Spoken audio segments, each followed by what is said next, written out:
If Violet had thought Catherine was a walking encyclopedia, then Alice was the internet.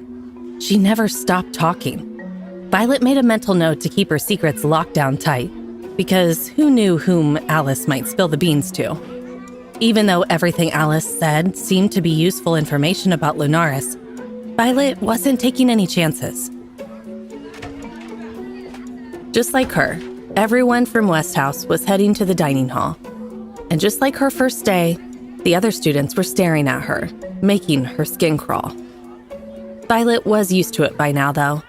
She tuned them out and focused on Alice's stories, mentally filing away the important bits.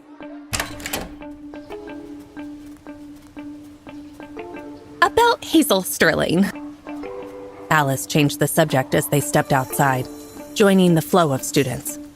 Don't hate her too much. She's not as bad as you think. Violet frowned. It's the fact that you think I'm hung up on dumb stuff that bugs me. I didn't come to Lenaris Academy to, yeah, blah, blah, you're heartless and don't care about anyone. I get it. Alice interrupted, already having Violet's personality pegged after just one day. She can deny it all she wants, but Hazel sees you as a threat. Probably jealous, too. Seriously? Why? Violet's voice rose, the memory of yesterday's incident flaring up her anger again. I already told her what to do if she's so jealous. Chill, Violet. Let me fill you in. Alice started.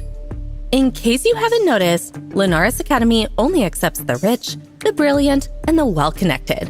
The Sterlings may be new money, but when Hazel first applied, she got rejected. Can you imagine how embarrassing that was?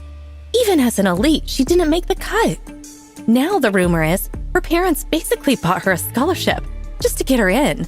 Then you show up the first day and land in the top 20-something no one else has ever done. Hazel thinks she would have done even better than you, especially if she had that run-in with Griffin. Wow, I knew she liked getting choked by Griffin. Tell her she won't miss the next opportunity if she hangs around me. Violet replied sarcastically. Secretly, though, Violet knew that with her current plans, getting choked by Griffin might be the least of her worries. Trouble always seemed to find her. That is, if she even stayed at Lenaris. She planned to talk to Principal Jameson about canceling her scholarship if she could find a free moment between classes. The schedule was crazy. Alice sighed, realizing she wouldn't get any sympathy from Violet, but she wasn't giving up. Under Violet's tough exterior, she sensed a softer side. Violet just hid it well. Getting to the dining hall was another long trek.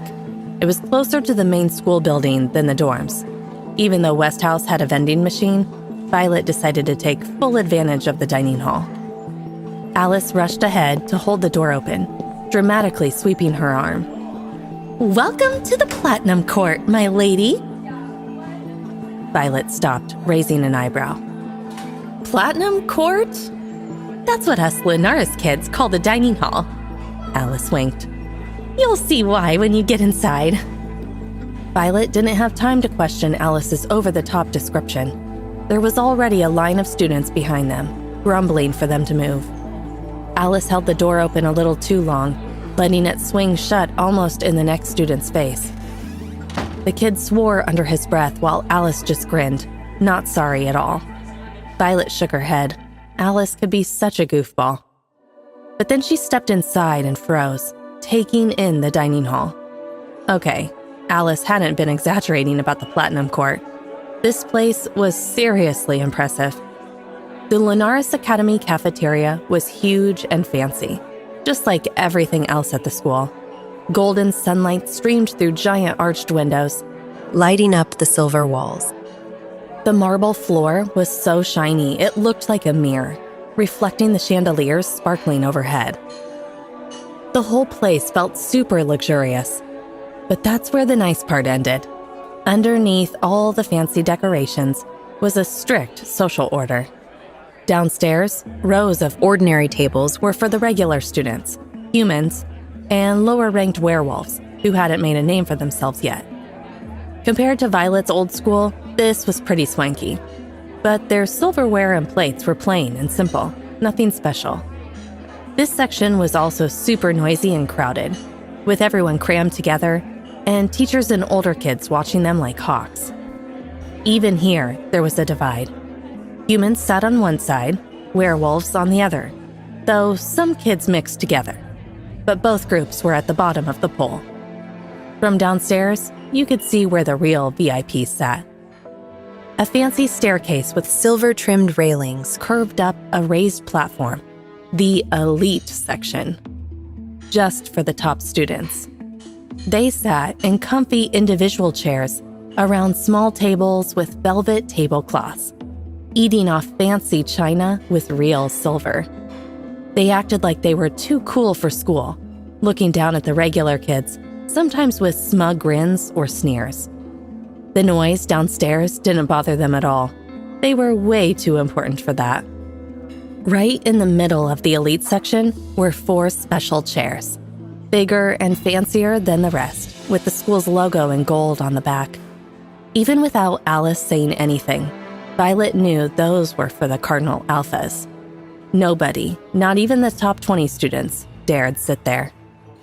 It was like an unspoken rule. Those chairs were a symbol of who ran the school, and everyone looked at them with a mix of awe, fear, and respect. Violet had been impressed at first, but now she was frowning. A place meant for eating had become a way to show off who was better than who. Every time you looked up or down, you were reminded of who had power and who didn't. The whole thing felt suffocating. This place was a social minefield. Violet watched the scene unfold in the cafeteria, a knot forming in her stomach. Everyone was so obsessed with status and power. While some kids might think she was lucky to have scored so high in the rankings, seeing this whole setup made her realize it was more like a curse. Being at the top didn't feel like a win. It felt like a trap. Absolute power corrupts, and Violet knew that if she kept playing this game, it was only a matter of time before she became just another cog in the Lenaris Academy machine, just as bad as everyone else. Wait, that's not the end. You've just had a free taste. Now get the full story on the Pocket FM app, link in description. Check out our next video and playlist, and don't forget to like, share, and subscribe.